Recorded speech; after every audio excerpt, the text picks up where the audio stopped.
আমার স্ত্রী বলেছিল যে আমি যেহেতু ক্যান্সার পজিটিভ, আমার একাকিত্ব, আমার বিষণ্ণতা, আমার অসুস্থতা আমাকে পাগল প্রায় করে দেয়। তো তুমি আমাকে একটা কাজ দাও, তুমি তো সারাদিন ব্যস্ত থাকো, ছুটে বেড়াও, প্রকৃতির মাঝে থাকো। আমি বললাম ঠিক আছে, আমার আর্নিংয়ের 95% তুমি মানুষকে দিয়ে দিবা, পারবা না? এটা তোমার জব, দেন আমি তোমাকে মাস শেষে স্যালারি দেবো। ও এখন সেই চাকরিটা করছে।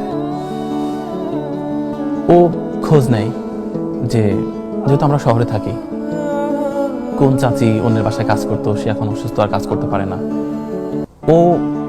ওর প্রতি আমি কৃতজ্ঞ যে আমার নিজের মাথায় চাল ডাল দিয়ে বলেছে চলো ওই ওই কাকির বাসায় যাব।